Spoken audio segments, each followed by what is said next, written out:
নমস্কাৰ আপোনালোক সকলোকে মই মোৰ ইউটিউব চেনেল এডুকেশ্যন এণ্ড এণ্টাৰটেইনমেণ্টলৈ স্বাগতম জনাইছোঁ।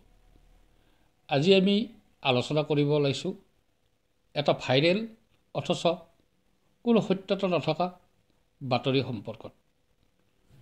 কেন্দ্ৰীয় চৰকাৰে কৰ্মচাৰীসকলৰ অৱসৰৰ বয়স বৃদ্ধি কৰা বুলি ওলোৱা এটা বাতৰি যোৱা কেইদিনমান ধৰি হোৱাটছএপকে ধৰি ইউটিউব আদি বিভিন্ন সামাজিক মাধ্যমত ভাইৰেল হৈ আহিছে। বাতৰিটোত কেন্দ্ৰীয় চৰকাৰৰ কৰ্মচাৰীসকলৰ চাকৰিৰ অৱসৰৰ বয়স ৬০ বছৰৰ পৰা ৬২ বছৰ বয়সলৈ অৰ্থাৎ ২ বছৰ সময় বৃদ্ধি কৰা হ'ল আৰু এই প্ৰস্তাৱত কেন্দ্ৰীয় কেবিনেটে অনুমোদন জনাইছে বুলি কোৱা হৈছে।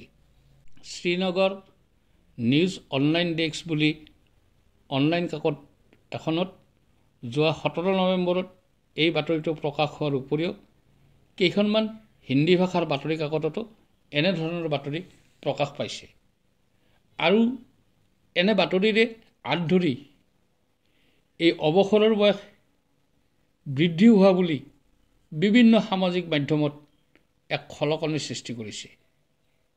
কোনোবাই ভাবিছে সঁচা, আকৌ কোনোবা ভাবিছে মিছা। এই সম্পৰ্কত অনলাইন যোগে বিভিন্ন দিশত চাৰ্চ কৰি পোৱা এক খবৰ মতে সম্প্ৰতি কেন্দ্ৰীয় চৰকাৰে এনে ধৰণৰ কোনো সিদ্ধান্ত গ্ৰহণ কৰা নাই। আনকি এই বাতৰিটোৰ ক্ষেত্ৰত ভাৰত চৰকাৰৰ প্ৰেছ ইনফৰমেশ্যন ব্যুৰো চমুকৈ PIBয়ে এই বাতৰিটো সম্পূৰ্ণৰূপে ভুৱা বুলি উল্লেখ কৰিছে আৰু তেওঁলোকে কৈছে যে চৰকাৰে বৰ্তমানলৈ এনেধৰণৰ কোনো সিদ্ধান্ত গ্ৰহণ কৰা নাই।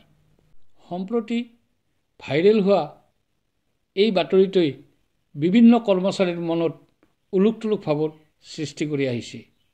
যিয়ে নহওক, বাতৰিটো মিছাই হওক বা ভুৱাই হওক, সম্প্ৰতি কিন্তু কৰ্মচাৰীৰ অৱসৰৰ বয়স বৃদ্ধি হোৱাটো অতি প্ৰয়োজন হৈ পৰিছে। কাৰণ মানুহৰ গড় আয়ুস সম্প্ৰতি বৃদ্ধি পাইছে। ১৯৯৮ চনত শেষবাৰৰ বাবে কৰ্মচাৰীৰ বয়স বৃদ্ধিৰ সময়ত এই হাৰ 61.4 ইয়াৰ্ছ থকাৰ বিপৰীতে বৰ্তমান এই হাৰ 72.24 বছৰলৈ বৃদ্ধি পাইছে। সেই হিচাপত সম্প্ৰতি কৰ্মচাৰীসকলৰ অৱসৰৰ বয়স বৃদ্ধিৰ প্ৰয়োজনীয়তা আহি পৰিছে। মিছা তথা ভুৱা বাতৰি যাতে কৰ্মচাৰীসকলক বিপথে পৰিচালিত কৰিব নোৱাৰে তাৰ প্ৰতি এক সজাগতা সৃষ্টি কৰাৰ অৰ্থে এই ভিডিঅ'টো প্ৰস্তুত কৰা হৈছে। যদি সঁচাকৈ অৱসৰৰ বয়স বৃদ্ধিৰ প্ৰস্তাৱ কেন্দ্ৰীয় কেবিনেটত অনুমোদন হ'লহেঁতেন তেন্তে নিশ্চয়কৈ চৰকাৰী নটিফিকেশ্যন প্ৰকাশ পালহেঁতেন। কিন্তু বৰ্তমানলৈ তেনে কোনো চৰকাৰী নটিফিকেশ্যন প্ৰকাশ পোৱা নাই। ভিডিঅ'টো কেনে লাগিলে জনাবচোন। ভাল লাগিলে এটা লাইক কৰিব আৰু মোৰ এই চেনেলটো ছাবস্ক্ৰাইব কৰি থ'ব। ধন্যবাদ।